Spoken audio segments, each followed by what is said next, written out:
Hey guys, Jack Swiss here, and today's video is on drifting, which I haven't covered in a while. Now as you may know, I've covered drifting a lot in the past, from the best drift cars, to the cheapest. And all of them have incredible amounts of power and weigh practically nothing. However, we all have to start from somewhere, don't we? So in this video, I'll be covering the best cars for beginners to drifting that don't cost a fortune and don't have a lot of power, but are truly good for a person just learning the ropes of drifting. And so without further ado, let's get into the video.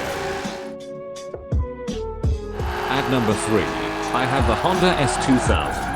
And this is definitely a great first car for drifting. With a swap straight 6 putting out 761 horsepower and 551 pounds-feet of torque, it definitely has more than enough power to get you sideways. And with the car only weighing 2,400 pounds post-upgrading, that power can definitely be found.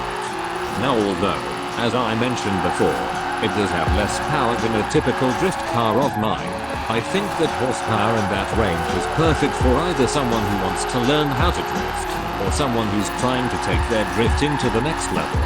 So whether you're either one of those people, or you're just looking for a drift car with decent power, the S2000 is definitely for you. At number 2, I have the Honda NSX, a JDM icon. And if you know this car, then you'll know that it has a reputation for being one of Japan's fastest cars at its release, and one of its first supercars. However, one thing that you may not know is that it's a great car for drifting as well. And with a fully upgraded 3-liter V6 pushing out 636 horsepower and 452 pound-feet of torque despite only weighing around 2,300 pounds, this car definitely puts the power to good use on the Togeri. And in terms of its drifting ability, as you can see, it definitely isn't lacking in that department. So if you want a car that can easily slide around the intricate corners of needle climb while also teaching you the ropes of drifting, you should get the NSX.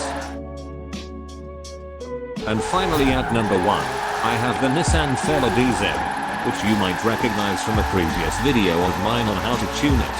And although I did make an entire video complimenting it on how great a car it was, I feel like it belongs on this list too. With a swapped-in 3-liter inline 6 putting out an astonishing 796 horsepower and 602 pound-feet of torque, you definitely won't have any problems learning how to drift with this car. And weighing lighter than both of the previous cars at 2,100 pounds, this car is by far the fastest on the list. And one run of needle climb will definitely tell you that. So although it might be harder to control initially due to all of the horsepower that it has, if you learn how to properly drift in this thing, you'll be one of the best on the mountain in terms of technique in no time. Did you enjoy the video? If you did, please leave a like and consider subscribing. It really helps out my channel, and I'd really appreciate if you did.